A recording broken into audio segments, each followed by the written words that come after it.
ಪ್ರಜ್ವಲ್ ರೇವಣ್ಣ ಅವರನ್ನ ಪೊಲೀಸ್ ಕಸ್ಟಡಿಗೆ ಒಪ್ಪಿಸಲಾಗುತ್ತಾ ಅಥವಾ ನ್ಯಾಯಾಂಗ ಬಂಧನಕ್ಕೆ ಒಪ್ಪಿಸಲಾಗುತ್ತಾ? ಕೆಲವು ನಿಮಿಷಗಳಲ್ಲಿ ಪ್ರಜ್ವಲ್ ಕಸ್ಟಡಿಯ ಬಗ್ಗೆ ಆದೇಶ ಹೊರಗಡೆ ಬರಲಿದೆ. 42ನೇ ಎಸಿಎಂಎಂ ಜನಪ್ರತಿನಿಧಿಗಳ ವಿಶೇಷ ನ್ಯಾಯಾಲಯದ ನ್ಯಾಯಾಧೀಶರಾಗಿರುವಂತಹ ಶಿವಕುಮಾರ್ ತಮ್ಮ ಆದೇಶವನ್ನ ನೀಡಲಿದ್ದಾರೆ. ವಿಚಾರಣೆಯನ್ನ ನಡೆಸಿ ಆದೇಶವನ್ನ ಕಾಯ್ದಿರಿಸಿದೆ ನ್ಯಾಯಾಲಯ. ಎರಡೂ ಕಡೆಯ ವಾದ ಹಾಗೆ ಪ್ರತಿವಾದವನ್ನ ನ್ಯಾಯಾಧೀಶರು ಆಲಿಸಿದ್ದಾರೆ. ಆದೇಶಕ್ಕಾಗಿ ಸದ್ಯ ಸಪ್ಪೆ ಮುಖದೊಂದಿಗೆ ಕಾಯ್ತಿದ್ದಾರೆ ಪ್ರಜ್ವಲ್ ರೇವಣ್ಣ. ಕೋರ್ಟ್ ಆವರಣದಲ್ಲಿದ್ದಾರೆ, ಕೈ ಕಟ್ಕೊಂಡು ಯೋಚನೆ ಮಾಡ್ತಾ ಕೂತಿದ್ದಾರೆ ಅನ್ನುವಂತಹ ಮಾಹಿತಿ.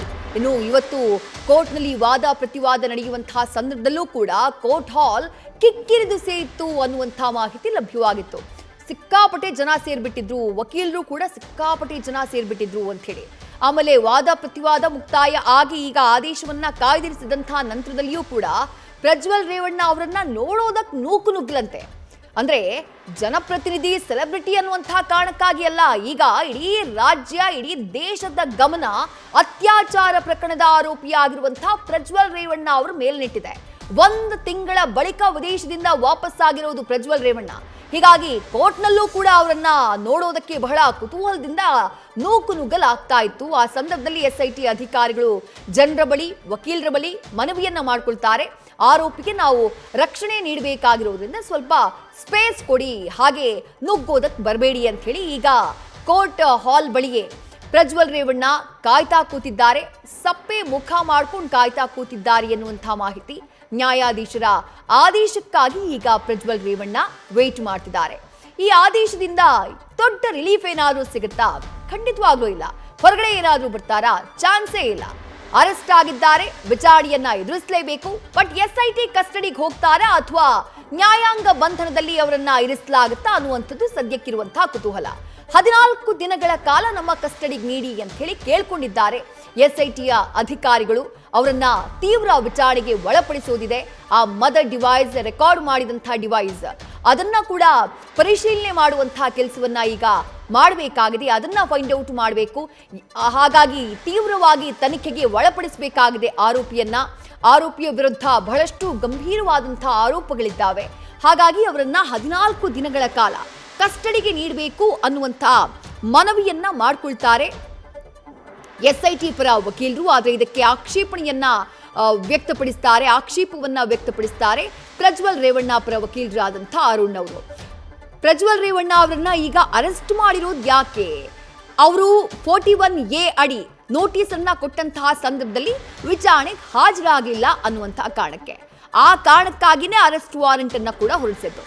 ಹೀಗಾಗಿ ಇಂಥ ಪ್ರಕರಣದಲ್ಲಿ 14 ದಿನ ಎಲ್ಲ ಅಲ್ಲ, 1 ದಿನ ಕಸ್ಟಡಿಗೆ ಕೊಟ್ಟರೆ ಸಾಕು. ನನ್ನ ಕಕ್ಷಿದಾರರು ಮುಂದಿನ ಹಂತದಲ್ಲಿ ತನಿಖೆಗೆ ಸಂಪೂರ್ಣವಾದಂತಹ ಸಹಕಾರವನ್ನ ನೀಡ್ತಾರೆ. ಯಾವಾಗ ಕರೆದ್ರೂ ಕೂಡ ವಿಚಾರಣೆಗೆ ಹಾಜರಾಗ್ತಾರೆ. ಹಾಗಾಗಿ ಅವರನ್ನ ನೀವು ಪೊಲೀಸ್ ಕಸ್ಟಡಿಗೆ, ಎಸ್ಐಟಿ ಕಸ್ಟಡಿಗೆ ಒಪ್ಪಿಸುವಂತಹ ಕೆಲಸವನ್ನ ಮಾಡಬೇಡಿ ಅನ್ನುವಂತಹ ಮನವಿಯನ್ನ ಮಾಡ್ಕೊಳ್ತಾರೆ. ಎರಡೂ ಕಡೆಯ ವಾದ ಪ್ರತಿವಾದ ಆಲಿಸಿರುವಂತಹ ನ್ಯಾಯಾಧೀಶರು ಸದ್ಯ ತೀರ್ಪನ್ನ ಕಾಯ್ದಿರಿಸಿದ್ದಾರೆ. ಕೆಲವೇ ಕ್ಷಣಗಳಲ್ಲಿ ಆ ತೀರ್ಪು ಹೊರಗಡೆ ಬರೋದಿದೆ. ಪಿಸಿ ಕೊಡ್ತಾರಾ ಅಥವಾ ಜೆಸಿ ಕೊಡ್ತಾರಾ? ಅಂದ್ರೆ ಪ್ರಜ್ವಲ್ ರೇವಣ್ಣ ಅವರನ್ನ ಪೊಲೀಸ್ ಕಸ್ಟಡಿಗೆ ನೀಡ್ತಾರಾ ಅಥವಾ ಜುಡಿಷಿಯಲ್ ಕಸ್ಟಡಿಗೆ ನೀಡ್ತಾರಾ ಅನ್ನುವಂಥದ್ದು ಇರುವಂತಹ ಕುತೂಹಲ. 14 ದಿನಗಳ ಕಾಲ ಕಸ್ಟಡಿಗೆ ನೀಡಲಾಗುತ್ತಾ ಅಥವಾ ಪ್ರಜ್ವಲ್ ರೇವಣ್ಣ ಪರ ವಕೀಲರು ಮನವಿ ಮಾಡಿರೋ ಹಾಗೆ ಕೇವಲ 1 ದಿನ ಮಾತ್ರ ಅವರನ್ನ ಕಸ್ಟಡಿಗೆ ನೀಡಲಾಗುತ್ತಾ, ಪೊಲೀಸ್ ಕಸ್ಟಡಿಗೆ ನೀಡಲಾಗುತ್ತಾ ಅನ್ನುವಂತಹ ಕುತೂಹಲ ಸದ್ಯ ಮನೆ ಮಾಡಿದೆ. ಕೋರ್ಟ್ ಆವರಣದಲ್ಲಿ ಜಡ್ಜ್ಗಾಗಿ ಕಾಯ್ತಿದ್ದಾರೆ ಪ್ರಜ್ವಲ್ ರೇವಣ್ಣ. ಸಪ್ಪಗೆ ಮುಖ ಮಾಡಿಕೊಂಡು ವೇಟ್ ಮಾಡ್ತಿದ್ದಾರೆ ಅನ್ನುವಂಥ ಮಾಹಿತಿ. ಕೈ ಕಟ್ಕೊಂಡು ಯೋಚನೆ ಮಾಡ್ತಿದ್ದಾರಂತೆ. ಹೆಂಗಿದ್ದವರು ಹೆಂಗಾಗ್ಬಿಟ್ರು ಅನ್ನುವಂಥ ಮಾತುಗಳನ್ನ ಕೆಲವು ಸಂದರ್ಭದಲ್ಲಿ ನಾವು ಉಲ್ಲೇಖ ಮಾಡ್ತೀವಿ. ಬಹುಶಃ ಪ್ರಜ್ವಲ್ ರೇವಣ್ಣ ಅವರ ವಿಚಾರದಲ್ಲೂ ಈ ಮಾತು ಬಹಳ ಚೆನ್ನಾಗಿ ಸೂಟ್ ಆಗುತ್ತೆ.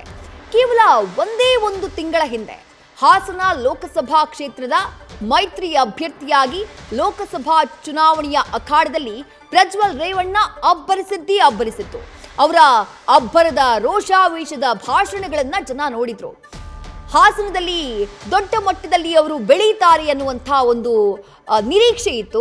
ದೇವೇಗೌಡರ ಕುಟುಂಬದ ಕುಡಿ ರಾಜಕೀಯವಾಗಿ ಬಹಳ ಮುಂದಕ್ಕೆ ಬೆಳೆಯುವಂತಹ ಒಂದು ಲಕ್ಷಣ ಇದೆ ಪ್ರಜ್ವಲ್ ರೇವಣ್ಣ ಅವರಿಗೆ ಅನ್ನುವಂಥ ಮಾತುಗಳು ಕೇಳಿ ಬರ್ತಾ ಇತ್ತು. ಆದರೆ ಈಗ ಎಲ್ಲವೂ ಉಲ್ಟಾ ಪಲ್ಟಾ ಆಗೋ ರೀತಿ ಕಾಣಿಸ್ತಾ ಇದೆ. ಜೀವನದಲ್ಲಿ ಬಹಳ ದೊಡ್ಡ ಕಪ್ಪು ಚುಕ್ಕೆ ಅಂಟ್ಕೊಂಡ್ಬಿಟ್ಟಿದೆ ಪ್ರಜ್ವಲ್ ರೇವಣ್ಣ ಅವರಿಗೆ.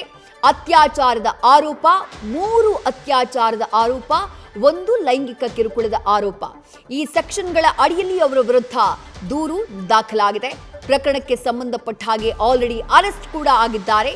1 ತಿಂಗಳ ಬಳಿಕ ಅಂದ್ರೆ ವಿದೇಶಕ್ಕೆ ಹೋಗಿ 1 ತಿಂಗಳ ನಂತರದಲ್ಲಿ ಭಾರತಕ್ಕೆ ಕಾಲಿಡ್ತಾ ಇದ್ದ ಹಾಗೆ ಅವರನ್ನ ಅರೆಸ್ಟ್ ಮಾಡಲಾಗಿದೆ.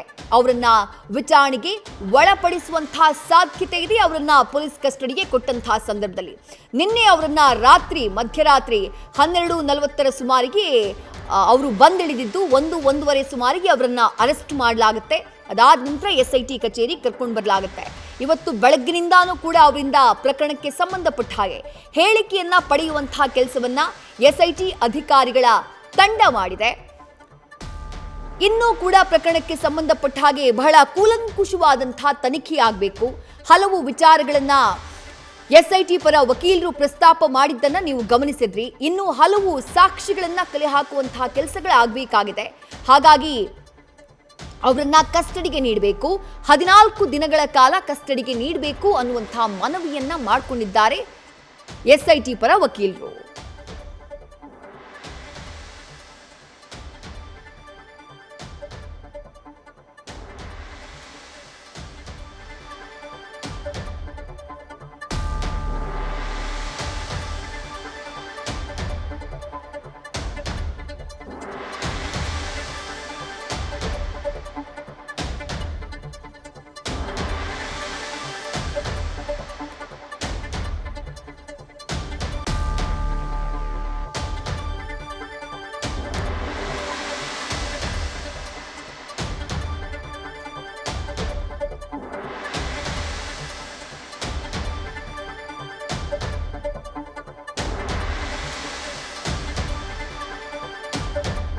ಪೊಲೀಸ್ ಕಸ್ಟಡಿಗೆ ನೀಡ್ತಾರಾ ನ್ಯಾಯಾಧೀಶರು ಅಥವಾ ನ್ಯಾಯಾಂಗ ಬಂಧನಕ್ಕೆ ಒಪ್ಪಿಸ್ತಾರಾ?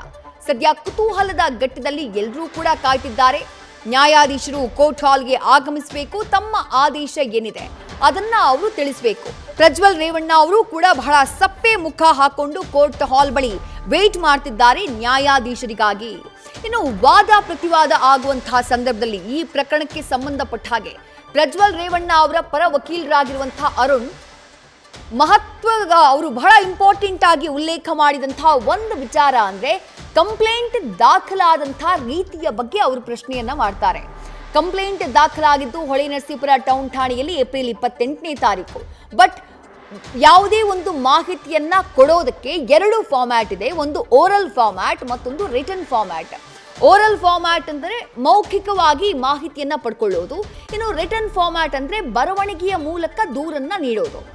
ಆದರೆ ಈ ಪ್ರಕರಣದಲ್ಲಿ ಹೊಳೆನರಸೀಪುರ ಟೌನ್ ಠಾಣೆಯಲ್ಲಿ ಏನ್ ಕೇಸ್ ದಾಖಲಾಗಿದೆ, ಇಲ್ಲಿ ದೂರನ್ನ ಟೈಪ್ ಮಾಡಲಾಗಿದೆ, ರೆಡಿ ಮಾಡಲಾಗಿದೆ. ಟೈಪ್ ಮಾಡಿದ್ದಲ್ಲಿ ಬೆಂಗಳೂರಿನಲ್ಲಿ ಟೈಪ್ ಮಾಡಿ ಅದಾದಂಥ ನಂತರದಲ್ಲಿ ಅಲ್ಲಿಂದ ತನಿಖಾಧಿಕಾರಿಯನ್ನ ಕರೆಸಿಕೊಂಡು ಮಹಿಳಾ ಅಧಿಕಾರಿಯ ಮುಂದೆ ಸಂತ್ರಸ್ತೆಯ ಹೇಳಿಕೆ ದಾಖಲಾಗಬೇಕಾಗಿತ್ತು. ಆದರೆ ತನಿಖಾಧಿಕಾರಿ ಆಗಮಿಸುವುದಕ್ಕೂ ಮೊದಲೇ ಆ ಕಂಪ್ಲೇಂಟ್ ಕಾಪಿಯನ್ನ ಟೈಪ್ ಮಾಡಲಾಗಿರುತ್ತೆ. ಅದಾದ ನಂತರ ಆ ಕಂಪ್ಲೇಂಟ್ ಕಾಪಿಯನ್ನ ಹೊಳೆನರಸೀಪುರ ಸ್ಟೇಷನ್ಗೆ ಅದನ್ನ ರವಾನೆ ಮಾಡುವಂತಹ ಕೆಲಸ ಮಾಡಲಾಗಿದೆ. ಹಾಗಾಗಿ ಇದು ರೆಡಿಮೇಡ್ ಕಂಪ್ಲೇಂಟ್ ಆಗಿರೋದ್ರಿಂದ ಅದಕ್ಕೆ ಕೆಲವೊಂದಿಷ್ಟು ಸೆಕ್ಷನ್ಗಳನ್ನ ಹಾಕಲೇಬೇಕು ಅನ್ನುವಂಥ ಉದ್ದೇಶಕ್ಕಾಗಿ ಈ ಕಂಪ್ಲೇಂಟ್ನ ಸಿದ್ಧಪಡಿಸಿರುವ ರೀತಿ ಕಾಣಿಸ್ತಾ ಇದೆ ಅನ್ನುವಂಥ ಆರೋಪವನ್ನ ಪ್ರಜ್ವಲ್ ರೇವಣ್ಣ ಪರ ವಕೀಲರಾಗಿರುವಂತಹ ಅರುಣ್ ಮಾಡಿದ್ದನ್ನ ನೀವು ಗಮನಿಸಿದ್ರಿ. ಇಲ್ಲಿ ಬರುವಷ್ಟರಲ್ಲಿ ಅಂದ್ರೆ ಅಲ್ಲಿರುವಂತಹ ತನಿಖಾಧಿಕಾರಿ, ಹಾಸನದಲ್ಲಿರುವಂತಹ ತನಿಖಾಧಿಕಾರಿ ಬೆಂಗಳೂರಿಗೆ ಬರುವಷ್ಟರಲ್ಲಿ ಕಂಪ್ಲೇಂಟ್ ಟೈಪ್ ಆಗಿ ರೆಡಿ ಆಗಿತ್ತು. ಇದು ಬಹಳ ವೆಲ್ ಪ್ರಿಪೇರ್ ಆಗಿರುವಂತಹ ಕಂಪ್ಲೇಂಟ್. ಈ ರೆಡಿ ದೂರಿನಲ್ಲೂ ಕೂಡ ಆರಂಭದಲ್ಲಿ ಅತ್ಯಾಚಾರದ ಬಗ್ಗೆ ಉಲ್ಲೇಖನೇ ಮಾಡಿರಲಿಲ್ಲ.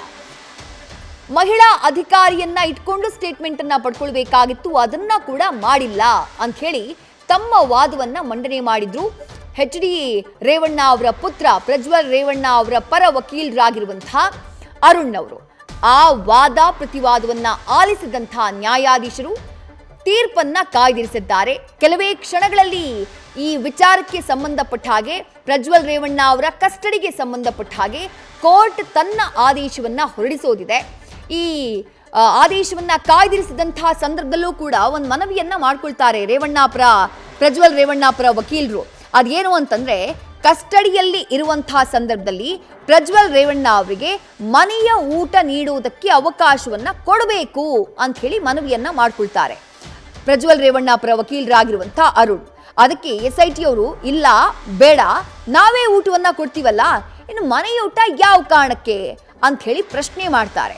ಈ ಸಂದರ್ಭದಲ್ಲಿ ಸ್ವಾಮಿ ಮನೆಯ ಊಟ ನೀಡೋಕೆ ಅವಕಾಶ ಇದೆ ಅಂತ ಹೇಳಿ ಪ್ರಜ್ವಲ್ ರೇವಣ್ಣಪುರ ವಕೀಲರಾಗಿರುವಂತಹ ಅರುಣ್ ಪ್ರತಿವಾದವನ್ನ ಮಾಡ್ತಾರೆ.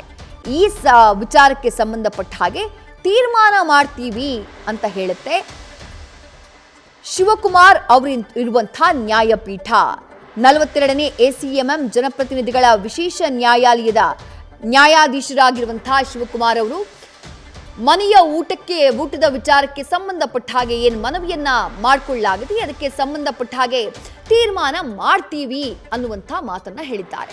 ಇದೆಲ್ಲದರ ಮಧ್ಯೆ ಪ್ರಜ್ವಲ್ ರೇವಣ್ಣ ಅವರನ್ನ ನೋಡುವುದಕ್ಕೆ ನೂಕು ನುಗ್ಗಲು ಉಂಟಾಗಿದೆ ಕೋರ್ಟ್ ಆವರಣದಲ್ಲಿ ಅನ್ನುವಂಥ ಮಾಹಿತಿ. ಆ ಕಾರಣಕ್ಕಾಗಿ ಆರೋಪಿಯ ರಕ್ಷಣೆಯ ದೃಷ್ಟಿಯಿಂದ ಜಾಗವನ್ನ ನೀಡೋಕೆ SIT ಪೊಲೀಸರು ಮನವಿಯನ್ನ ಮಾಡಿಕೊಳ್ತಾರೆ. ವಕೀಲರು ಹಾಗೆ ಜನರಿಗೆ SIT ಮನವಿಯನ್ನ ಮಾಡಿಕೊಳ್ಳುತ್ತೆ. ಈಗಿರುವಂತಹ ಕುತೂಹಲ, ಪ್ರಜ್ವಲ್ ರೇವಣ್ಣ ಪೊಲೀಸ್ ಕಸ್ಟಡಿಗೆ ಅವರನ್ನ ಒಪ್ಪಿಸಲಾಗುತ್ತೋ ಅಥವಾ ನ್ಯಾಯಾಂಗ ಬಂಧನಕ್ಕೆ ಒಪ್ಪಿಸಲಾಗುತ್ತೋ ಅನ್ನುವಂಥದ್ದು ಸದ್ಯಕ್ಕೆ ಕಾಡ್ತಾ ಇರುವಂತಹ ಕುತೂಹಲ. ನ್ಯೂಸ್ ಫಸ್ಟ್ ನಿರ್ಭೀತಿಯಿಂದ ನಿಮ್ಮ ಪರವಾಗಿ.